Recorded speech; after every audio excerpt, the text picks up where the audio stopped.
Il est un endroit, en Guyane, que même les aventuriers les plus téméraires évitent à la tombée de la nuit. Un lieu ancien, perdu entre les méandres de la forêt amazonienne, là où les sentiers se confondent avec les racines et où les arbres semblent murmurer entre eux. Cet endroit, c'est la montagne de fer. On raconte que bien avant l'arrivée des colons, les peuples autochtones la considéraient comme sacrée, non pas par vénération, mais par crainte. Car la montagne de fer n'a jamais été un simple amas de roches et de végétation. Elle était un seuil, une porte entre ce monde et un autre, plus ancien, plus sombre. En 1987, un géologue du nom de Pierre Lemaître, fraîchement débarqué de Cayenne, décide de cartographier cette montagne oubliée.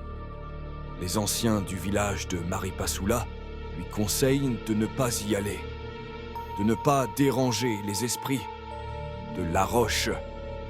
Et Pierre, rationnel, refuse de croire aux légendes. Ce ne sont que des histoires pour faire peur aux enfants, riait-il, sa machette à la main. Il s'enfonce dans la forêt, seul, son matériel accroché à son dos. Plus il progresse, plus le silence s'installe. Pas d'oiseaux, pas d'insectes, juste le craquement des branches sous ses pas.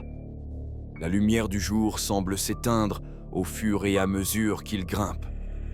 Au bout de quelques heures, il atteint un plateau couvert de brume, une sorte de clairière où la roche noire émerge du sol, hérissée de pointes irrégulières. Au centre, une ouverture béante, un tunnel creusé dans la pierre, suintant d'humidité. Sur les parois, des symboles gravés, anciens, rongés par le temps. Pierre allume sa lampe. L'air est glacé. L'odeur, rance, métallique. Chaque pas résonne comme un écho lointain, se perdant dans les entrailles de la montagne. Il avance, encore et encore, ses mains glissant sur les parois froides. C'est alors qu'il l'entend.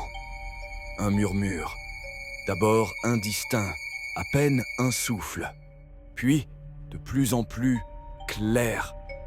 Des voix, multiples, mélangées.